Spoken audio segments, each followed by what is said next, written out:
Thank you very much for the introduction. And good morning, everyone. And I just would like to start to thank the organization because I'm really excited to come here. I didn't know that much about this international policy, long-term care policy network. I already joined one session this morning on unpaid carers. And really, it's an impressive program, and also the presentations that I heard this morning were very, in a way that it really could help to move WHO's agenda forward. So what I will do today is to explain a little bit more of the work of the World Health Organization in Geneva, WHO, and what we plan to do in the coming years. So that's actually what I like to share with you. But like Martin already said, I really would like to reach out to you, or that you make yourself known if you think that you can help with this work, and to get into touch with you.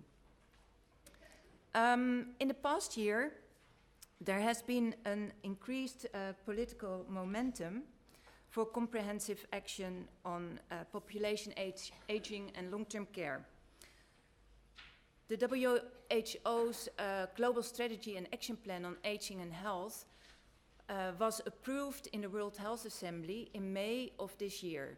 And for those who are less familiar with the World Health Assembly, these are comprising the health ministers or representatives of 194 countries that are member states of WHO.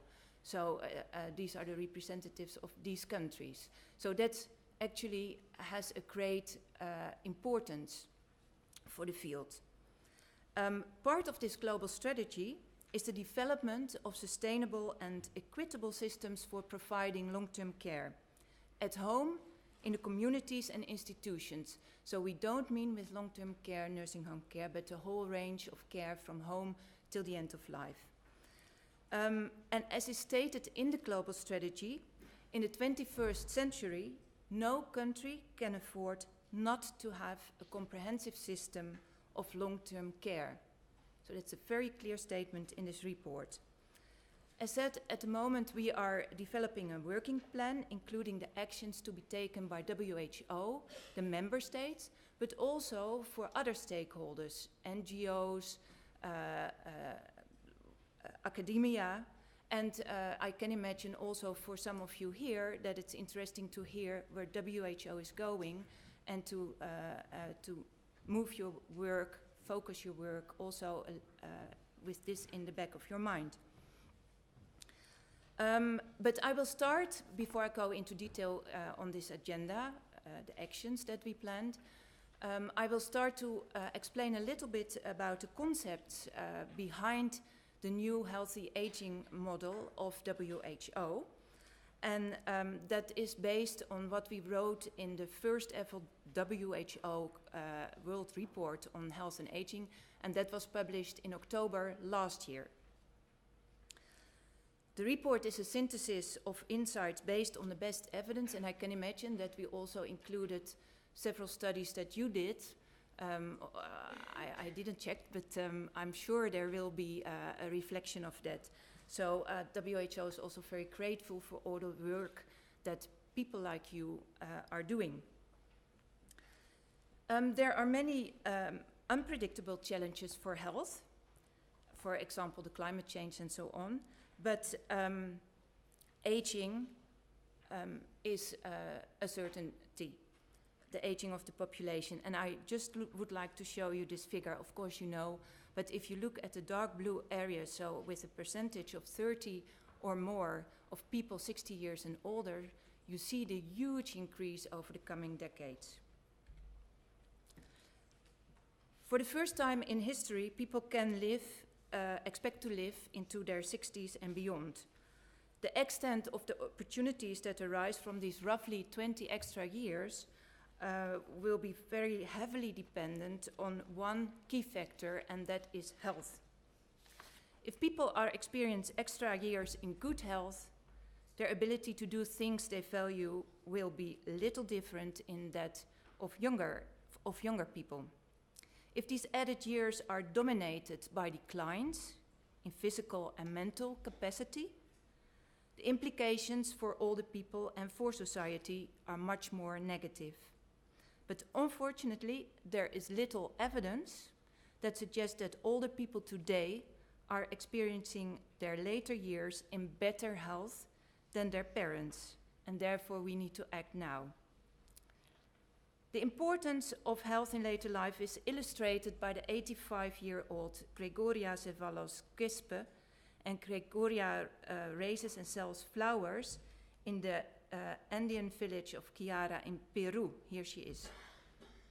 She says, "I live on my own in a small house on the side of a hill. I've never married and I don't have any children of my own, but my nephew comes in to help me out with household chores twice a week. When I was young, I went to school for a few years, but my father took me out of education so I could help him with his farming and flower business. And I have been growing and selling flowers to support myself ever since. Now I am 85. It's difficult to manage my garden as well as I used to be able to. With nobody to help me, it takes me twice as long to break the soil and to do all the weeding, but I have to do this work or else I'd have nothing to sell and no way of buying food. I get up when it first gets light and gather all the flowers I can carry. I have to walk 10k to the local market. When I get there, I'm exhausted and my legs are swollen, so it takes me even longer to go home. Gregoria earns hardly any money with selling flowers. She usually eats once or twice a day, and for the past 3 months, nothing but boiled corn and some vegetables from her garden. The diet of boiled corn is giving her bad stomach pains. She is terrified that the government will come and take her house away, or that because people are getting poorer, they won't want to buy flowers anymore. Nevertheless, she is trying to stay positive. We are only on this earth for a short time, and I still have my garden and my health is still strong. What will happen to me if this changes? I don't know, but I try not to think about it. I guess I'm in God's hands." So the case of Gregoria shows the importance of health for daily life. And look around and you see many differences between older people, and of course you are very familiar with it. Some look like 20 years old, others are looking much more old, and experience all kinds of declines in their capacity. So there is no typical older person. So what makes us age differently? A small proportion is due to genetic inheritance, and other factors that play a role are who we are, where we live, our health behavior, and our access to healthcare, and especially the ongoing interactions between broader characteristics of individuals and the environment they inhabit. For example, if your mobility is impaired and you cannot leave your home because there's no public transport or you cannot afford public transport, that will deteriorate your functional ability and also your well-being. Characteristics of individuals and the environments start to interact with each other and to influence aging from childhood onwards. A significant proportion of the vast diversity of capacity and circumstances that we see in older age is likely to be underpinned by the cumulative,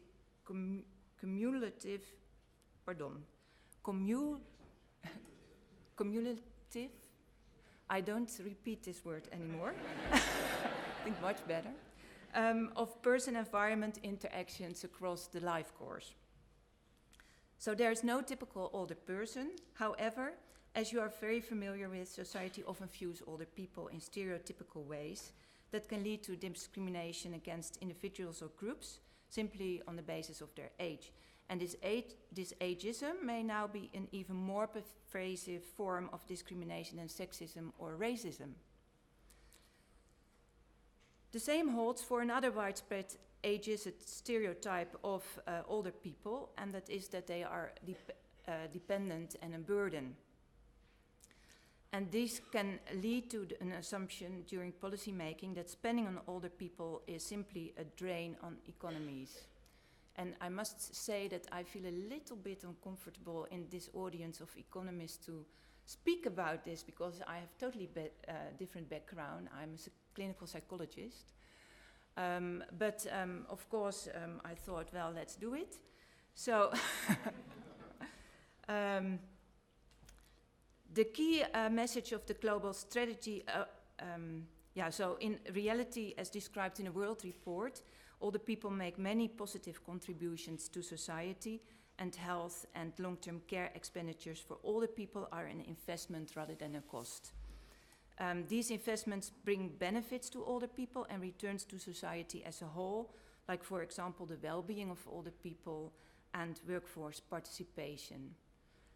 But I'm sure that you can come up with much more sophisticated models than this one. The key message of the global strategy is that countries need to foster healthy aging for every older person. And the goal of healthy aging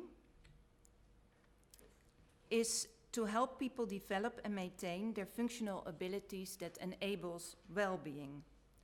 Functional ability requires efforts to build and maintain physical and mental capacities across the life course and into older age.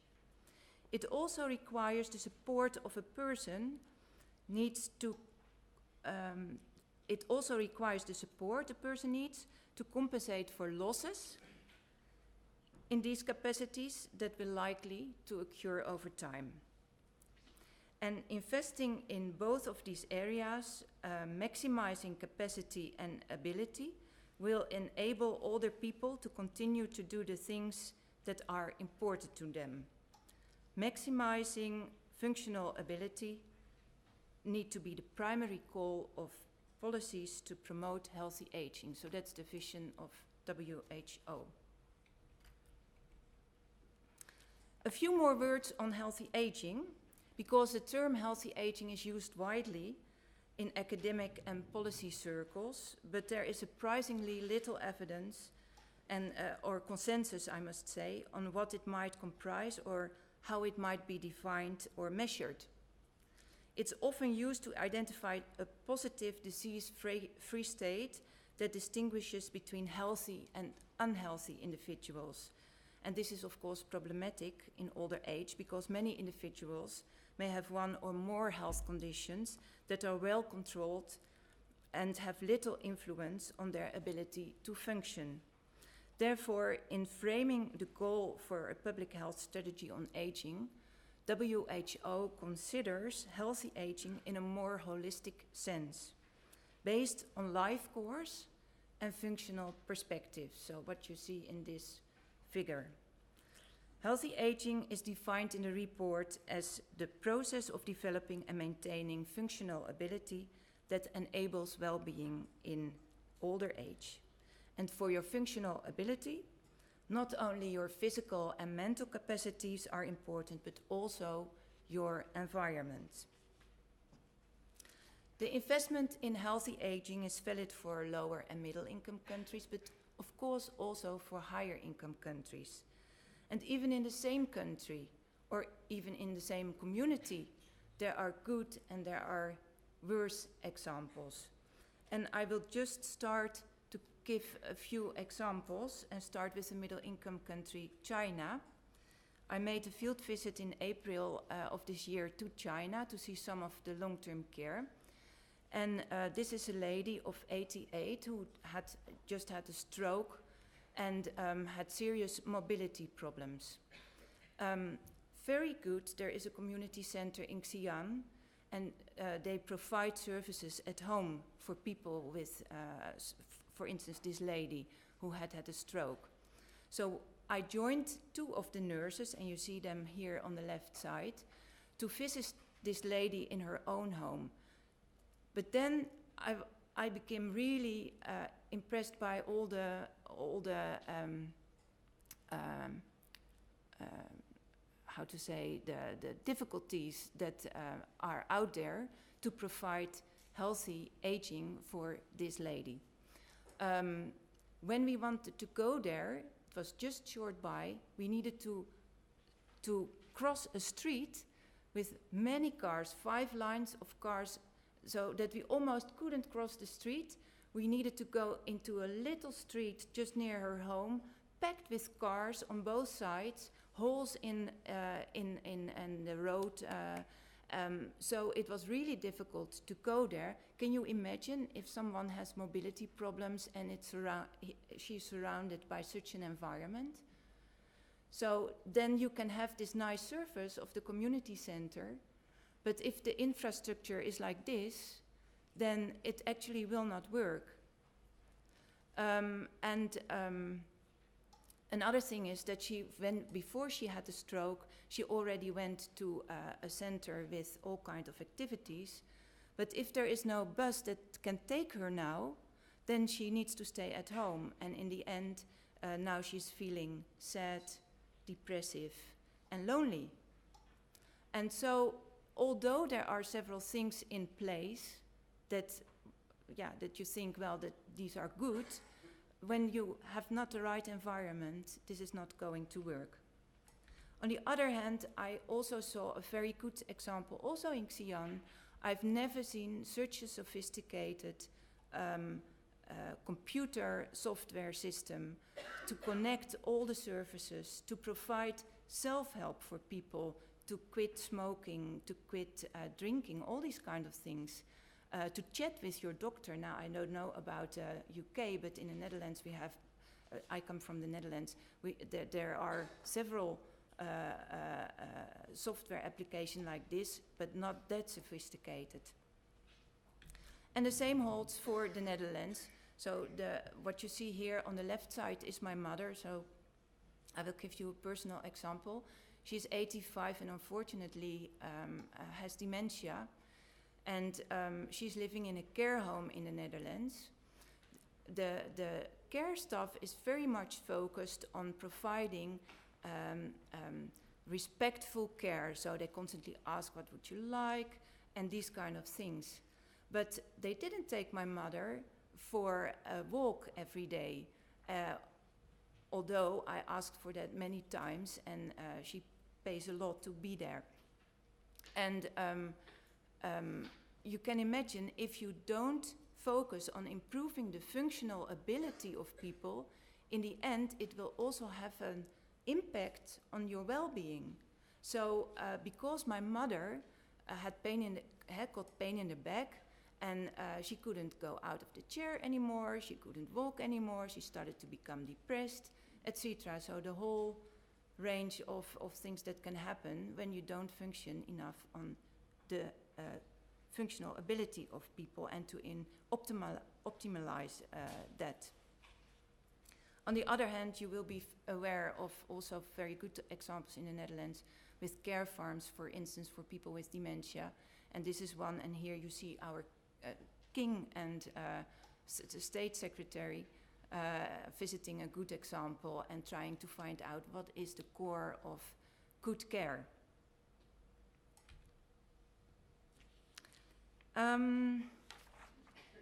Okay, so profound radical changes are needed. Changes the way health policies for aging populations are formulated and changes in the way services are provided around the world.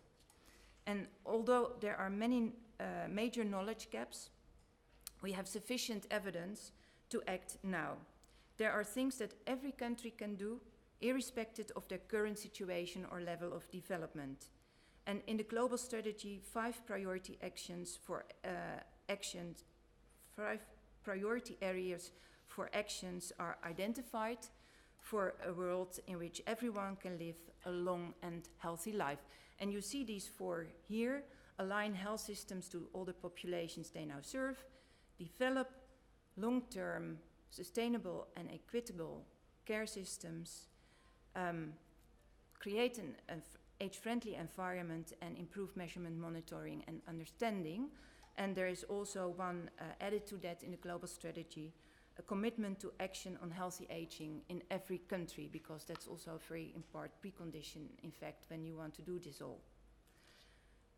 Of course, I will go into a little bit more detail on the long-term care. If you want to know about the other areas, you can download the global strategy.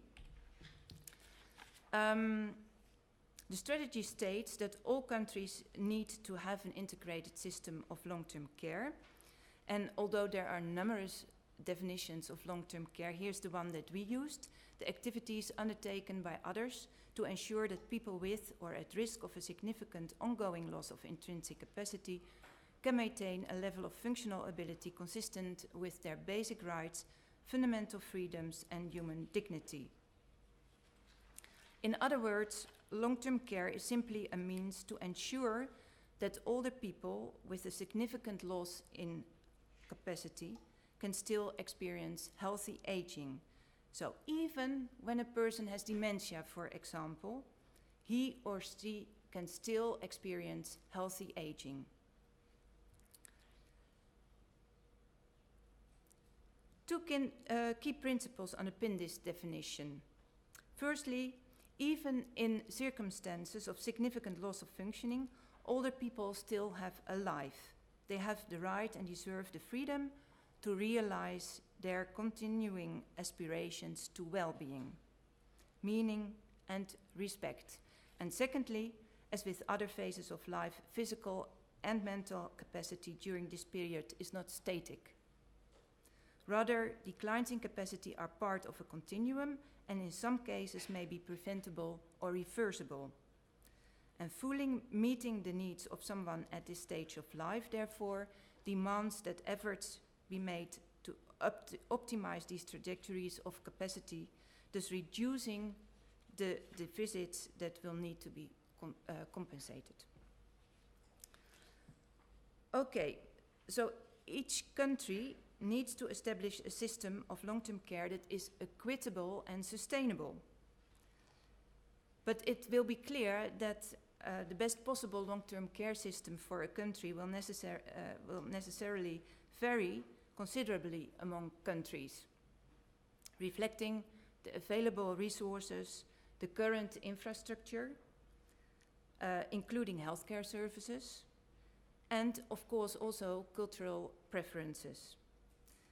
And despite this, long-term care must be affordable and accessible, and special attention should be given to ensuring that poor and marginalized people, as well as people with complex care needs, such as dementia and other chronic conditions, are able to access services. Now, here you see some of the general principles that need to be applied, and of course you have read them. Meanwhile, uphold human rights, enhancing capacity needs to be person-centered, the needs of the older person needs to be central rather than the specifics of the system, of the services. Fair treatment of the workforce, paid and unpaid. There must be the burden of long-term care must be shared across society, and it should not be women and poor and marginalized people who carry most of the cost. And national governments should be responsible for the stewardship of these systems. So what do we need to have in place to move this forward? What is needed for this? WHO is working on a detailed working plan at the moment, and we just had a meeting in Kobe in Japan with a small group of experts to define that a little bit in more detail. And it's all work in progress, but I just would like to give you some flavor of the ways forward that we think are necessary. It's not covering all, it's just simply a few very specific examples for you. First of all, we need to speed up the transition to equitable long-term care systems. Currently, there is a lack of an informed debate on long-term care and a lack of action among many policymakers to give long-term care the priority it needs. Therefore, we need to start by making the case for long-term care, both to key stakeholders and to the general public, to challenge established thinking on long-term care and to base this on robust evidence. For example, think of Sub-Saharan Africa countries. They will experience a clear growth in their population, in their older population.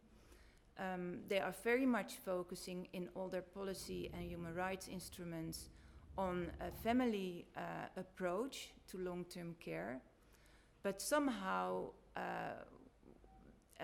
they need to become aware that this way of family care cannot be sustainable if you don't support unpaid carers in one way or another, at least, and also provide respite services for them, for instance.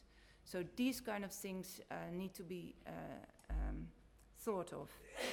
For equitable long-term care systems, a needs-based allocation of services is important. However, currently, data are very limited, if not totally absent. It's all about ADL, IADL, and I saw that this morning again in the presentations, but it also depends on your environment, whether you need extra help, long-term care, to compensate for ADL and IADL problems. And that is something we really lack data in that field. So we need to have at least a set of global indicators to measure what the long-term care needs of people are. And for a fair distribution of costs of and investments in long-term care, we need a tool to assess and compare how resources for long-term care are currently allocated. For example, between tax and social insurance contributions, out-of-pocket payments, opportunity costs for caregivers and for all the people themselves, if the care is substandard. So, basic idea is long-term care always has a cost, but where that cost is borne is often hidden and therefore needs to be brought into the open in order to have a more informed public debate and policy development. In addition to speeding up the transitions to equitable long-term care systems, we also need to provide guidance for their transition to sustainable financing mechanisms. So I think this is something that will resonate among you. For long-term care systems in different resource settings. For example, knowledge is needed on which financial models for long-term care exist, what implementation mechanisms are for transitions to such systems, and the lessons learned, not only focusing on the do's, but also the don'ts. I think, meanwhile, there's a lot of experience also on what you do not have to do. For instance, in the Netherlands, there is a whole system, a national comprehensive system of long-term care.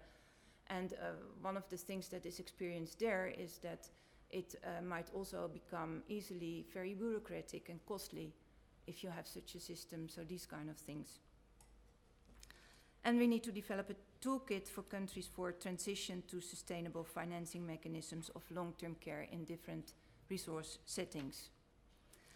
A major issue for the transition towards equitable and sustainable long-term care system is the development of a sustainable workforce. And with workforce, I mean the paid and the unpaid caregivers. I was really very happily surprised, but I saw that there were many presentations these days are on the unpaid caregivers, and this morning I already joined one, and I think this is really a very key thing to look at existing systems of financing unpaid care, but also on innovative systems. What are other possibilities to compensate unpaid carers? And in that sense, I think there's a lot of potential here in the room, and I really would like to reach out to you